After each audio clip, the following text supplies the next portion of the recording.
Hello there, all of you absolutely lovely people. Today I will be narrating a breakfast chat. Copyright 2023 by myself, Brandon Dax Allred.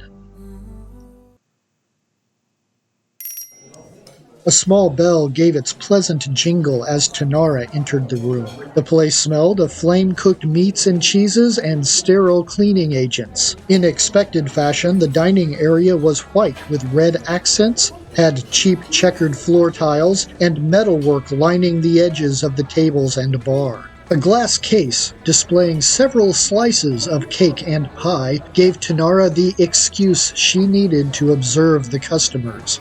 Maybe he would recognize her. She sensed him here, somewhere. The young-looking woman peeked around the cabinet to try and locate him, and there he was. The gray-haired balding man sitting at the counter. From behind he looked round, like a man who'd lived a long and comfortable life. This was good. He deserved it. The man was laughing with the waitress about something. She couldn't tell what, but she knew it was him. And next to him was an empty bar stool. Tahnara sat down and feigned interest in the menu on the counter. "What do you want, honey?" The waitress was a bold, powerful older woman, and the look on her face suggested she was laughing at a joke nobody else understood. Tahnara liked this woman. She was good. Tough, but good. "I'll have a coffee and some eggs over easy, please." "You got it, hon." The woman turned and yelled her order back to the copper-colored golem working in the kitchen. A piping hot cup of coffee was placed in front of her with a friendly nod from the waitress. The smell wafting from the cup suggested a lower quality bean, but the fragrance was still quite comforting. Tahnara poured some cream into her cup and blew into the hot liquid, never quite taking a sip. She casually glanced out the corner of her eye, noticing the book sitting on the counter. "You a mountain climber?" "Your book." The old man looked down at the book he'd brought in with him and acknowledged the photo of Mount Omegas on its cover. Then he laughed while patting his round belly. "Afraid I'm not that athletic. No, I used to be a photographer. I took this picture." The man spent a few moments gazing deeply into the photo. She thought he might have been longing for better days, but then she noticed all the laugh lines on his face and discarded that notion. "Is that what you photographed? Mountains?" "Mostly. I used to work for World Magazine, so I photographed all kinds of things. Mountains, locals, political upheavals." He spent a few more moments staring at the image. "I really love the mountains, though." "You always did." "Pardon me?" "Oh, nothing." Little Tahnara held on to the good man's arm as she sat on that elk-drawn cart with the other refugees. The man was skinny and stank from years of unwashed body odor, but he was kind. She knew he would always keep her safe. The city was behind them and in pure chaos. Silent black and amber airships, shaped like giant hammerhead sharks, were dropping swarms of soldiers onto Siberia, reclaiming their capital from the rebels. The man barely seemed to notice. He was staring intently at those distant mountains. How long since he'd seen trees or breathed fresh air? The little girl just watched the good old man, even if he was a smelly old hero. "Do you believe in reincarnation?" "What was that?" she asked. "That necklace you're wearing. It looks like something the protesters would wear." A gentle smile eased across Tahnara's face. Her delicate, sun-bronzed hand wrapped around the talisman affectionately. "Oh no, this is something different. It's an heirloom of sorts." She gave the old man a sideways glance. "But I do believe in reincarnation." He nodded. "A lot of people do. Most cultures do, in fact. I suppose there might be something to it." He pondered this possibility for a few moments. "Here's your eggs, hon. You enjoy." The fragrances of perfectly cooked eggs and butter filled the air. Tahnara poked one of the lightly seasoned egg yolks with a piece of toast. "So are you retired, or did you just leave?" Another chuckle. Yeah, you can only travel the world so many times before you just want to stay home. So I got a job at the local newspaper, met my wife, started a family late in life. How about you? Do you have a family? I'm married. Nice man. What does he do? You might call him an archaeological symbologist? Wow, okay, I expected you to say that. She laughed. He studies extinct languages and knows what most of the old symbols mean. Somebody finds some ancient ruins, wants to know what the writing says, they call him up. That's pretty impressive. It gives us something to talk about. So is that where you got that necklace? Some ruins somewhere? No, but he has one too. Where is he? Back home.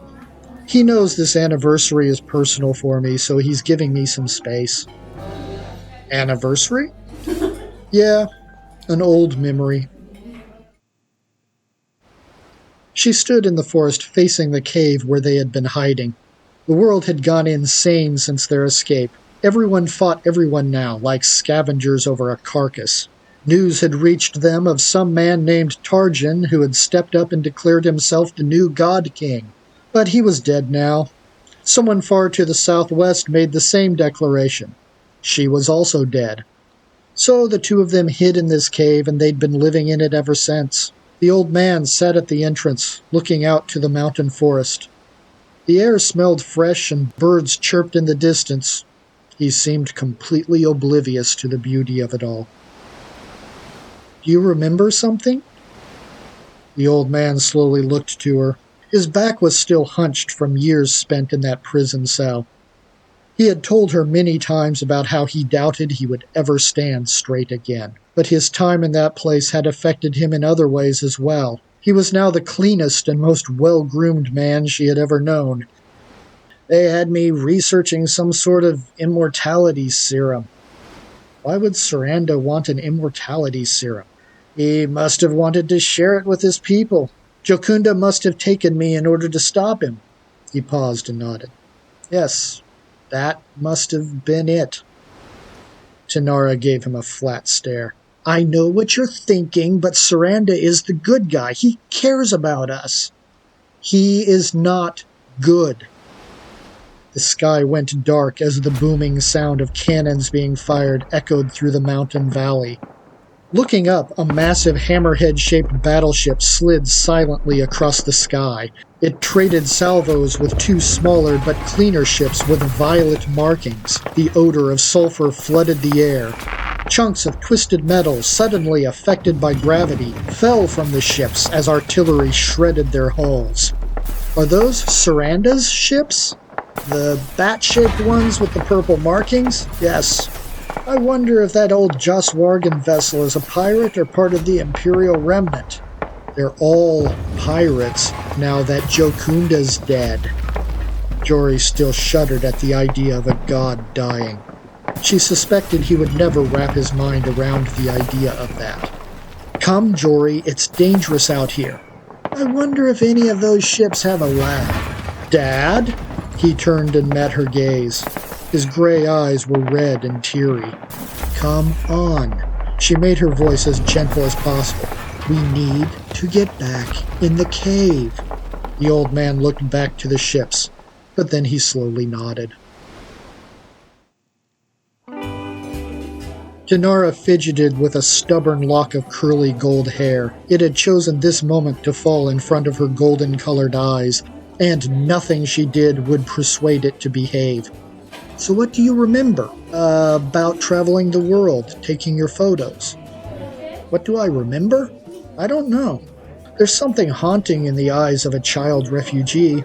He shifted on his seat. You know, this is strange, but the first time I'd ever seen that, it seemed so familiar to me.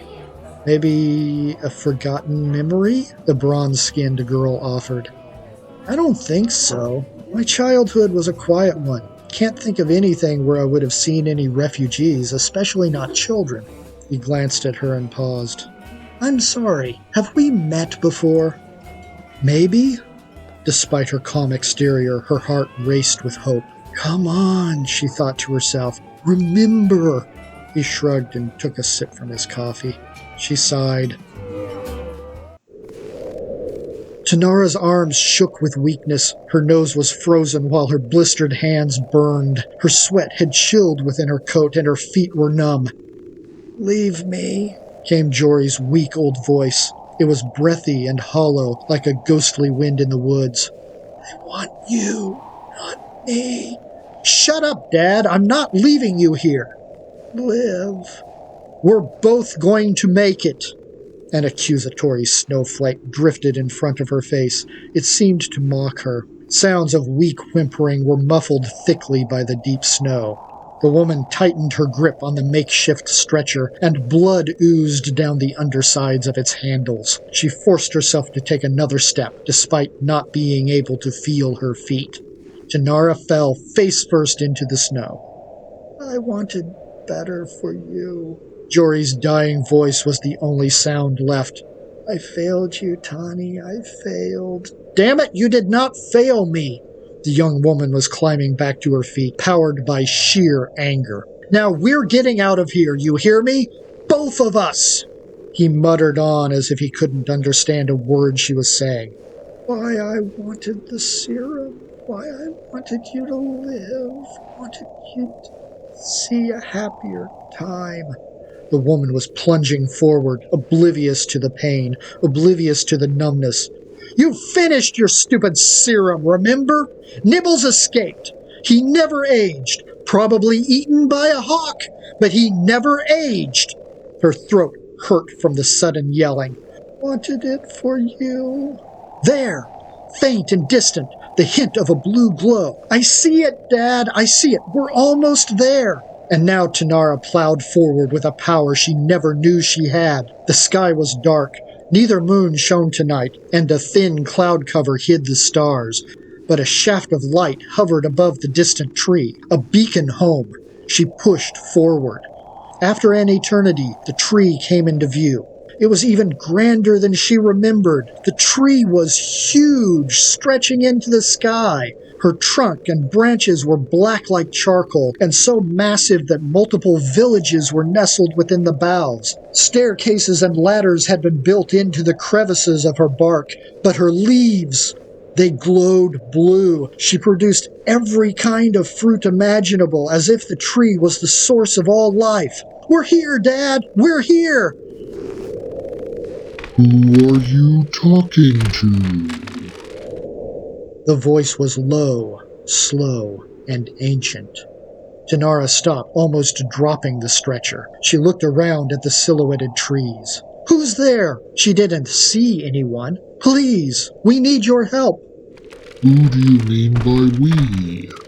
She now realized one of the nearby trees in the forest wasn't a tree. "My father and I. Please, I think I was born here. We need your help." "I remember you, Tahnara, of the Golden People, just as I remember the day the arrogant ones took you from us. But I do not see another living soul in your presence." She lowered the stretcher and ran around to Jory. "Right here! He's right!" She looked at her father, looked at his cold gray skin and his blank eyes, looked at the serum vial he clutched and the thick fur coat that failed to keep the old man warm. The words, "wanted it for you," seemed to be frozen upon his black lips. The jolly old man was looking at his timepiece. "Let me guess, time to get home?" chimed in the waitress. "Looks that way. I'll see you tomorrow." "Damn right you will." The waitress laughed as she stomped off to the back room. The man then turned to Tahnara. "This has been fun. I hope you enjoy the anniversary of your memory, whatever that means. Also hope to talk to you again." "Thank you. I hope so too." He looked at her for a second before shaking his head and turning toward the door. Tahnara now sat in silence, finishing her eggs. They really were quite good. Tears formed on her cheeks. "Are you okay, hon?"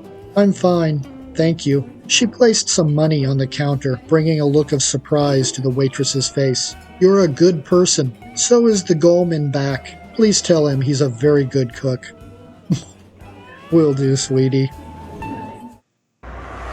Outside the Glacier City diner, Tahnara climbed into the back seat of her car. The pristine mountains seemed so alive and vibrant, perfect place for him to live. A slow smile drifted across her face, contrasting smoothly with the tears streaming down her cheeks.